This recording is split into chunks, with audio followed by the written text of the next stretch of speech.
सर्व मान्यवर, इथं आलेल्या सर्व माझ्या मैत्रिणी, सर्व विद्यार्थी, माजी विद्यार्थी, तर आज इथं यशवंत माध्यमिक व उच्च माध्यमिक विद्यालय भोसे, तालुका पंढरपूर, सन 1996 10वी बॅच, या बॅचचा आज इथं गेट टुगेदरचा कार्यक्रम संपन्न होतोय। तर या कार्यक्रमाचं थोडक्यात मी तुम्हाला वरतून मला काही गोष्टी सांगायच्या आहेत की गेल्या महिन्यापूर्वीच आम्हाला धनंजय कामदरे सरांचा फोन आला, कारण मुलांचा सहजासहजी ग्रुप होतो, परंतु ज्यावेळेला मुलं आणि मुली एकत्रित ग्रुप करायचा तर काही मर्यादा येत असतात, काही बंधन असतात, प्रत्येकजण आपापल्या लाईफमध्ये बिझी असतो, काही लिमिट्स असतात प्रत्येकाला। नंतर मग हळूहळू मला वाटतं सोनाली कवडे यांच्या माध्यमामधून ते आम्हा सर्व विद्यार्थिनींपर्यंत पोहोचले, आमचे मोबाईल नंबर घेतले आणि नंतर त्यांनी एक एकत्रित ग्रुप केला आणि मग लगेच या कार्यक्रमाला थोडीशी चालना मिळाली आणि चालना मिळत आज आपण त्याचे रूपांतर या कार्यक्रमामध्ये होताना बघतोय। आणि सर्वप्रथम आपण धनंजय कामदरे आणि सोनाली कवडे यांचं सगळ्यांनी आपण आभार मानूया आणि टाळ्यांच्या गजरात हे आभार त्यांचं मानलं पाहिजे। आपण बाकीचे सगळे काम करतच असतात, हे टीम वर्क आहे, कुणी एकानं केल्यानं हे काम होत नसतं। तर आता हे झालं थोडंसं कार्यक्रमाबद्दल। मला आता जे बोलायचं आहे ते थोडंसं गुरुवर्यांबद्दल बोलायचं आहे। गुरुर ब्रह्मा गुरुर विष्णू गुरुर देव महेश्वरा गुरुर साक्षात परब्रह्म तस्मै श्री गुरुवे नमः। तर आपल्या आयुष्यामध्ये आयुष्याची ज्या वेळेला जडणघडण होत असते त्यावेळेला आयुष्याच्या या जडणघडणीमध्ये अनेक लोकांचा हातभार असतो। सर्वप्रथम आपली गुरु आई असते, जिने आपल्याला जन्म दिलेला असतो आणि तिची जागा कुणीच नाही भरून काढू शकत। म्हणजे पहिली आपली आद्य गुरु आपली आई वडील, आणि नंतर ज्या वेळेला आपल्याला समाजामध्ये मानाचं स्थान मिळत असतं, जे संस्कार आपल्यावरती घडत असतात, काही संस्कार आपल्याला घरामधून मिळत असतात, काही संस्कार आपल्याला समाजामधून मिळत असतात आणि जे बाकीचे जे संस्कार आहेत ते सगळे आपल्याला आपल्या गुरुवर्यांकडून मिळालेले असतात। मग 5वी ते 10वी शिकत असताना, आता 1ली ते 4थी आम्ही मुलींच्या शाळेमध्ये होतो, गावामध्ये जी शाळा होती तिथं जमदाडेबाई असतील, विशाल गायकवाड यांची आई असेल, देशपांडे मॅडम असतील, ह्या सगळ्या ज्या महिला शिक्षिका आहेत यांनी आम्हाला 1ली ते 4थी घडवलं। यानंतर ज्यावेळेला 5वीला आम्ही इथं प्रवेशित झालो त्यानंतर इथं जी एवढी टीम बसलेली दिसते आता तुम्हाला, मगाशी कोणी तर म्हणलं डॉन आहेत, अजून कोणी म्हणलं काय आहेत, तर आता मी ज्या शाळेमध्ये काम करते new English school junior college Sangola, इथं मी ज्युनियर कॉलेजला लेक्चरर आहे।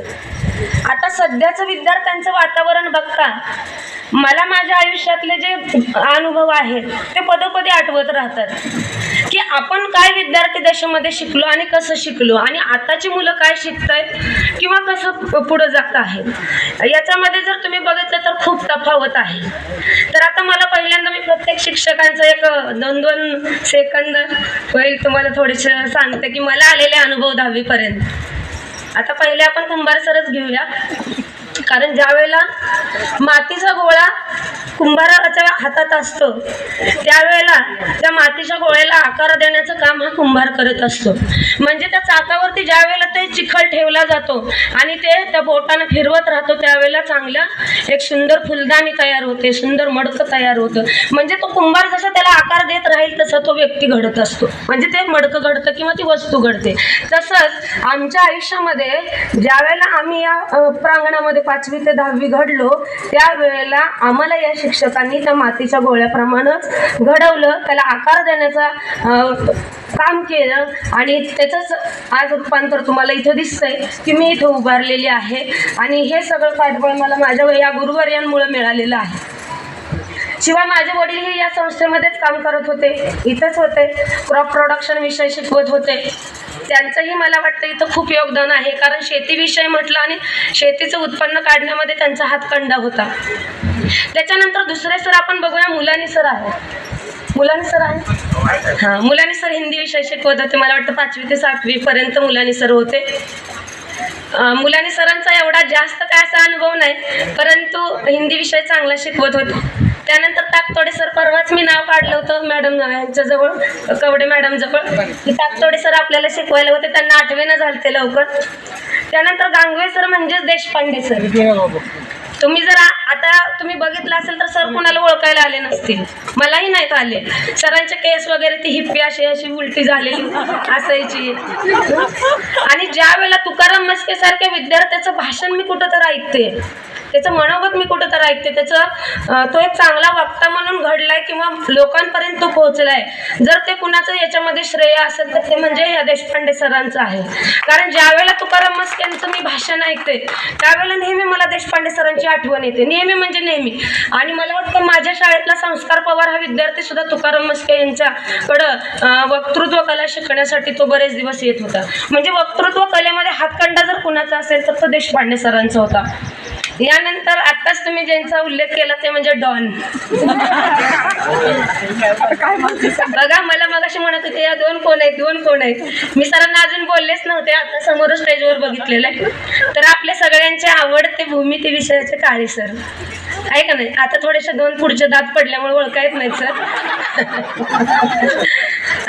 असू द्या, वयोमानानुसार ह्या गोष्टी होत असतात. कारण आपण सुद्धा आता वयाच्या 43व्या टप्प्यात म्हणजे वय वर्ष 43 मध्ये आपण आलेलो आहोत.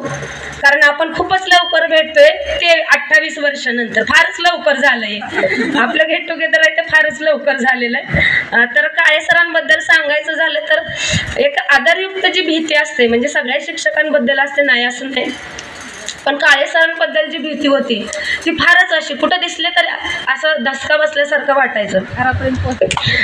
तर काळे सरांचा भूमिती विषय सतत आठवतो. आता जी मुलं शिकतायत, ट्युशन लावतायत, आम्हाला कुठलीही ट्युशन नसताना जो आम्ही चांगला गणित आयुष्यामध्ये शिकलो, व्यवहार ज्ञान आलं, ते असतील काळे सर. त्यानंतर पांढरे सर मला वाटतं गेलेले आहेत. तर मी माझ्या ज्युनियर कॉलेजमध्ये जो विषय शिकवते तो पांढरे सर जे विषय आपल्याला शिकवत होते तोच विषय मी शिकवते, इंग्लिश विषय. तर ज्यावेळेला मी पोयम मुलांसमोर प्रेझेंट करते त्यावेळेला बरेच विद्यार्थी माझ्याकडे येतात, विचारतात मॅडम तुम्ही पोयम जी शिकवता ती खरंच पद्धत चांगली आहे. त्यावेळेला नेहमी माझ्या तोंडातून आपसूक येतं की माझे गुरुवर्य मला असं शिकवत होते पांढरे सर. आणि नकळत पांढरे सरांचं सतत नाव येतं, काळे सरांचं येतं. त्यानंतर यादव मॅडम असतील ज्यांचा आज वाढदिवस आहे, मॅडम तुम्हाला वाढदिवसाच्या हार्दिक शुभेच्छा. तर यादव मॅडम तर मला वाटतं 1990ला इथं आल्या. 1990ला म्हणजे 91ला मी 5वी मध्ये गेले त्यावेळेला. आणि मॅडम मला वाटतं काकड्याच्या वाड्याजवळ कुठंतरी राहत होत्या. आणि आता मी शिक्षकांची मुलगी असल्यामुळे थोडंसं मॅडम मला जरा बोलायच्या जवळ घेऊन करून. आणि मॅडमची अशी एक ओळख, मॅडमने मला एकदा डस्टर फेकून मारला होता, म्हणजे मारला होता दुसऱ्याला परंतु लागला मला, म्हणजे हो रक्त निघलं होतं. बरोबर आहे, माळींना आठवते. म्हणजे मॅडमने कुणाला तर ते असं फेकून दुसऱ्याच्या दिशेनं मारला आणि तो माझ्या नाकाला लागला आणि माझा घणा फुटला. आणि मग मॅडम पळतच आले पदर खोचून, अरे तुला लागलं नाही खरं, तो मॅडमनीच पाणी ओतलं, ते तोंड धुतलं माझं. ह्या बऱ्याचशा गोष्टी घडल्या. म्हणजे मॅडमचा उद्देश होता दुसऱ्याला मारायचं, खरं मला लागलं. आणि मॅडमने शिकवलेलं गणित, आणि मला वाटतं माझे वडील असतील, काळे सर असतील, व्यवहार सर असतील, खरंच आमच्या आयुष्यामध्ये आम्ही जे व्यवहार ज्ञान जास्त आम्हाला मिळालं ते ह्या गणिताचे भूमितीचे जे शिक्षक आहेत यांच्यामुळं चांगलं मिळालं आणि आज आम्ही घडलो. यानंतर बंगाळे सर आहेत. बंगाळे सर मला वाटतं ओझर ते एकदा सांगोल्याला आलेले होते, त्यांचं काय तर पुस्तकाचं प्रकाशन करायचं होतं, छपाई करायची होती आणि त्यावेळेला सर आलेले होते. म्हणजे असे सगळे शिक्षक. त्याच्यामध्ये आता भडकवार गुरुजी आहेत, त्यांना ते झडपीला इथं होते त्याच्यामुळे आम्ही ओळखतोय. त्यानंतर टर्ले सर हिचे संगीताचे वडील असतील, त्यांची अशी ओळख आहे, म्हणजे हिचे वडील मैत्रिणीचे वडील असल्यामुळं. म्हणजे आमच्या आयुष्याची ज्या वेळेला जडणघडण झाली आतापर्यंतची ती आमच्या सगळ्या गुरुवर्यांमुळे झाली. म्हणजे आता मी सुद्धा एवढा अस्खलित बोलते म्हणजे हे कशाचं फळ आहे, तर या लोकांच्या सपोर्टमुळं किंवा यांनी माझ्या आयुष्याची जडणघडण केली म्हणून. आणि नकळत माझ्या वडिलांकडे तो जो पिंड होता वक्तृत्वाचा किंवा इतर कलागुणांचा, ते सुद्धा गुण माझ्याकडे नकळत आलेले आहेत. आता बऱ्याच मुली म्हटल्या की बाई आम्ही काय बोलणार नाही, काय बोलायची तू एकटीच बोलून घे म्हटले. आणि मी म्हटलं अरे एक दोन ओळी तरी बोला. आता बराच काळ निघून गेलेला आहे, 28 वर्षाचा काळ निघून गेलेला आहे. एकतर ग्रुप तयार तयार होत नव्हता. झाला तर ते मोबाईलवर आधीच काय जरा इकडं मेसेज तिकडं मेसेज गेला. आता बरेच जण इकडे ह्या बाजूला तुम्हाला बसलेली मंडळी तिथे थोडी दबून बसलेली दिसतंय. आता ते तुम्ही थोडं समजून घ्या का तर म्हणजे ते आम्हालाही जाणवलं ते थोडंसं, पण असं ते ठीक आहे ना, तुमची सहचारिणी आहे, आलंच पाहिजे, त्यांनाही कळलं पाहिजे की मी किती पारदर्शी आहे. ह्या गोष्टी तुम्हीही त्यांच्यासोबत ठेवल्या पाहिजेत. त्यांनी नाही तर घरी जाऊन मग तुम्हाला तर ह्या गोष्टी नको आहेत. ठीक आहे, चांगल्या गोष्टी आहेत. तर गेट टुगेदरच्या ह्या कार्यक्रमाला आम्हाला इथं बोलवलं, आम्हाला मान सन्मान दिला. सर्व ज्या विद्यार्थिनी आहेत त्यासुद्धा आलेल्या आहेत. असाच गेट टुगेदर परतही करा. चांगल्या पद्धतीचा प्रतिसाद तुम्हाला पहिल्याच कार्यक्रमाला मिळालेला आहे असं मला वाटतंय. काही जण येते, प्रत्येकाच्या अडचणी असतात, काही जणांना थोड्याशा मर्यादा असतात, त्याही इतरांनी समजून घ्या. प्रत्येकानं आपापले लिमिट्स पाळत कार्यक्रम करायला काहीच हरकत नाही. कारण आपण बाकीच्या शाळांवरती बघतोय बऱ्याच ठिकाणी गेट टुगेदर होत आहेत, घेतले जात आहेत.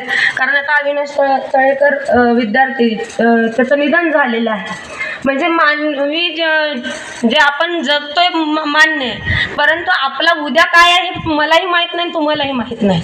येणारा तुमचा उद्या काय आहे, कुणाचं आयुष्य किती हे कुणाला याची कल्पना नाही. त्याच्यामुळं गेट टुगेदरचे कार्यक्रम असे घेत चला. घेतले तर काय वेळेला आम्ही येऊ नाही येऊ, प्रत्येकाचं शेड्यूल बिझी आहे. ह्या गोष्टी तुम्हीही समजून घ्या सगळेजण, आणि या समजूतदारीच्या ह्याच्यामधूनच हा कार्यक्रम आपण सगळ्यांनी असाच नंतरही घ्यावा. अशा तुम्हाला पुढच्या कार्यक्रमासाठी आत्ताच शुभेच्छा देते आणि थांबते. धन्यवाद मॅडम.